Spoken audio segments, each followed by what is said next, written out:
All right, folks, so now that we've done our value scale, we are ready to start painting. So we're gonna go ahead and take the photograph of our still life. I have the still life of the cones, the cylinder, and the sphere here ready to go. So the first thing I'm gonna do is start drawing out this rectangular shape on my paper so that I can draw the still life. And when I do this, I'm gonna go ahead and use a similar kind of shape to this photograph. I can actually just go ahead and measure the height and width of this photo, which is 9 inches by 6 inches. And I can lay out a similar sized box on my paper. But I wanna make this a little bit bigger than the photo.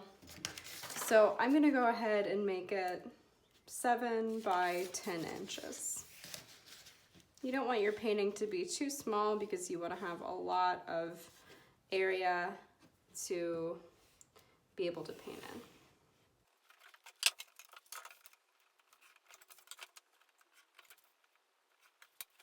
All right, so now that I have my rectangle drawn out, I'm gonna go ahead and make some guiding lines on my paper.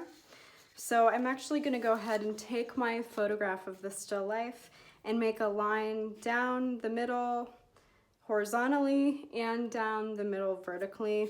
I'm gonna do the same thing to my rectangle so that when I'm drawing out the picture, those guidelines show me where to draw.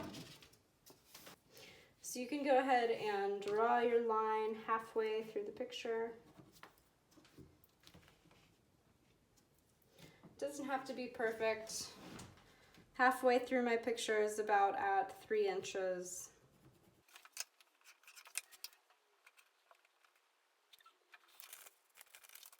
Another easy way to do this is to fold in the edges.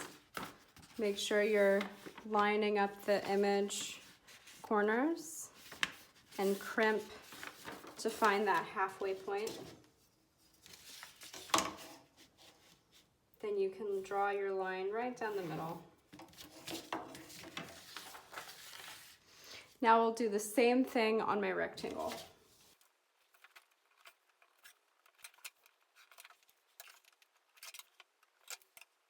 All right, now I have my still life split up into quarters. So I think the easiest way to start with this is to lightly sketch your drawing with a pencil. So I'm gonna hold my still life very, very close to my drawing. And I'm going to start to slowly lay in these forms to build my sketch.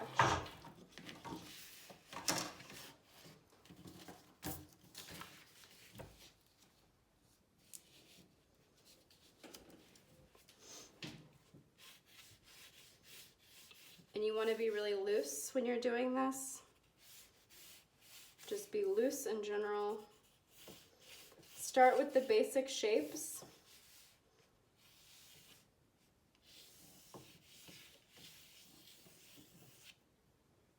A good thing to do is to overlap the edges of the objects. That's going to make it easier for you to draw them. Then you can always go back and erase those areas where the lines overlap.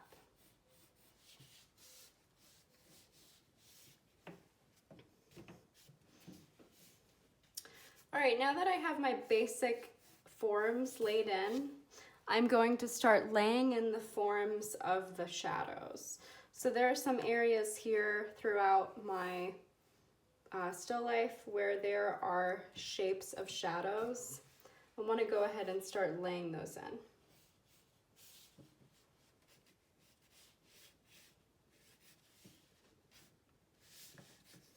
And we're just being very loose with this. It doesn't have to be perfect. I'll draw a line down the middle of my cone to show where that shadow ends.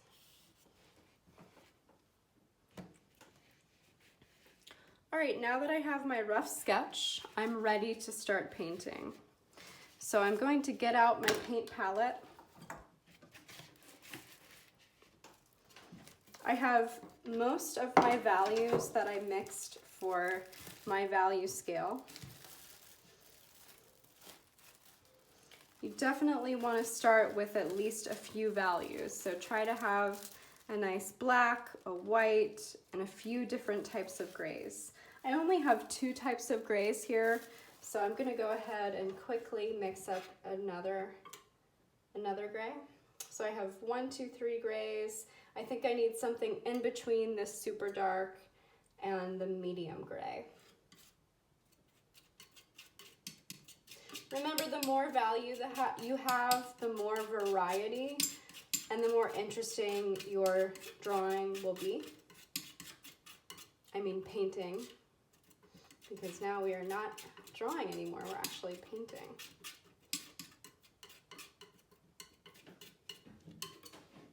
All right, I feel pretty good about that. I think I'm ready to go. I've got my brushes here and my cup of water. All right, so with painting, what you want to do is start with thin paint, then go to thicker paint. Also start with dark areas, then add in your lighter areas, and work the whole painting at one time. So I'm gonna dip my brush in a little bit of water to thin out this dark gray. I'm going to use this dark gray to start painting the cylinder here. And at this stage, it doesn't have to be perfect. We can always go back and make adjustments. You'll have more control if you grip your brush from the back of the brush instead of down at the beginning. So try to grip that brush from the end. You'll be able to move it around more easily.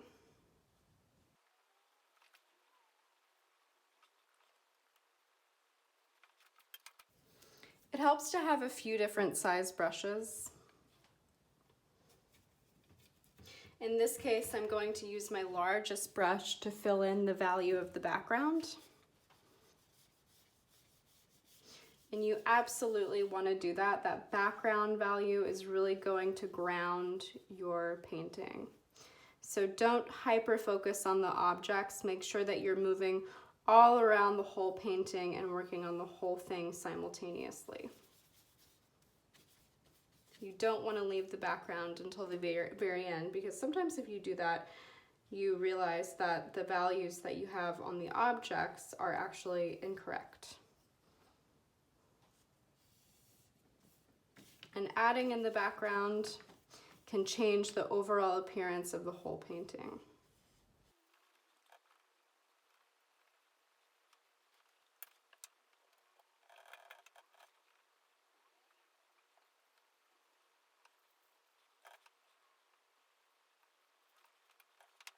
As you go, you may need to blend your values together to make some more different types of grays.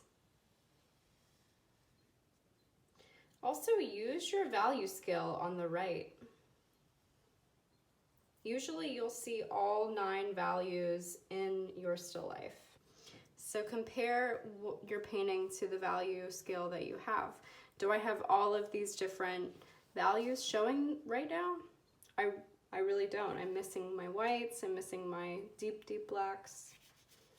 So this helps me see that I need to go back and add some of those tones in.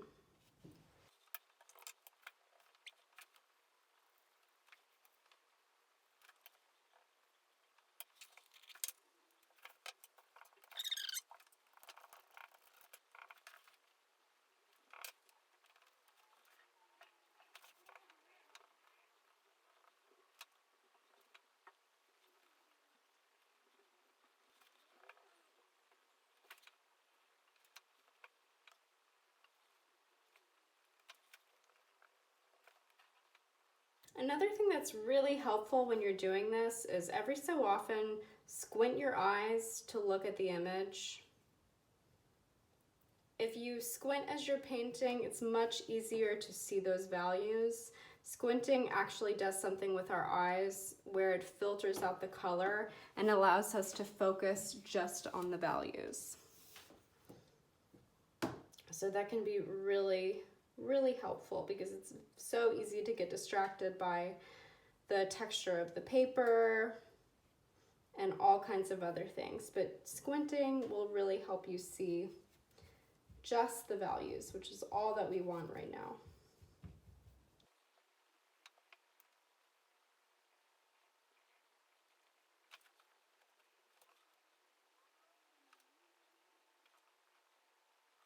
When you get to areas where the shadows bend around the cone, it's really helpful to go in and blend the values together. And you can actually do that with your finger. You can do it with a brush that's been wiped off. And doing that will make this transition between the two values a little bit more subtle.